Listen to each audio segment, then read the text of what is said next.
ជំរាបសួរអ្នកគ្រូនិងមិត្តភក្តិទាំងអស់គ្នាថ្ងៃនេះខ្ញុំមកធ្វើបាយឆាពងទាសាច់ក្រកគ្រឿងផ្សំយើងមានដូចជាបាយស្លឹកខ្ទឹមពងទាចំនួន2គ្រាប់សាច់ក្រកខ្ទឹមសនិងការ៉ុតជាដំបូងយើងត្រូវកាត់ការ៉ុតជាកង់សិនយើងត្រូវចិញ្ច្រាំការ៉ុតឲ្យម៉ត់រួចយើងយកការ៉ុតដែលម៉ត់នោះចាប់ដាក់ក្នុងចានមួយឡែកសិន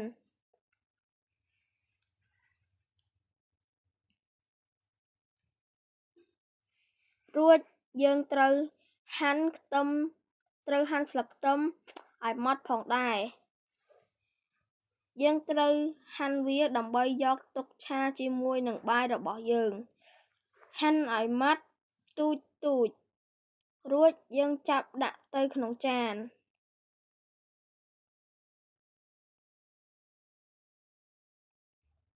បន្ទាប់យើងត្រូវហាន់ខ្ទឹ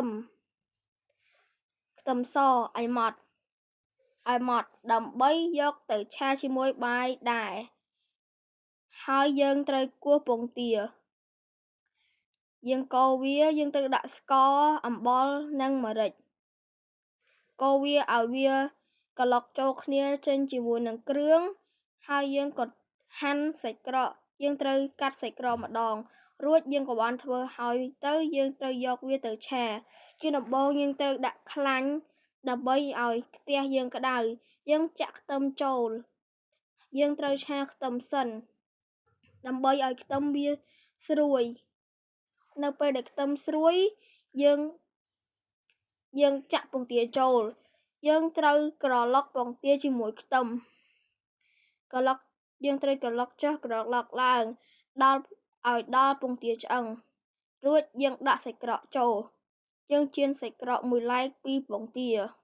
យើងចៀនធ្វើយ៉ាងម៉េចឲ្យសាច់ក្រកនឹងវាក្រៀមយើងត្រូវកូរសាច់ក្រកចុះឡើងដើម្បីឲ្យវាក្រៀម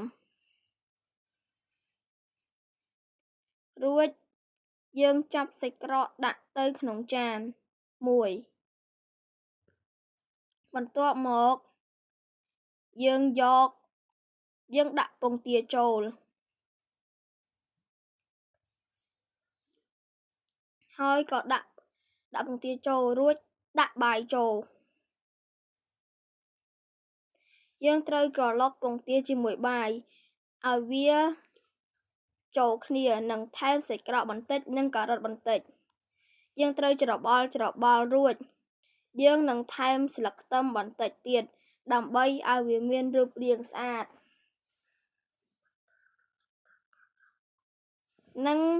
និងយើងបន្ថែមរសជាតិគ្រឿងដូចជាម្រេចស្ករ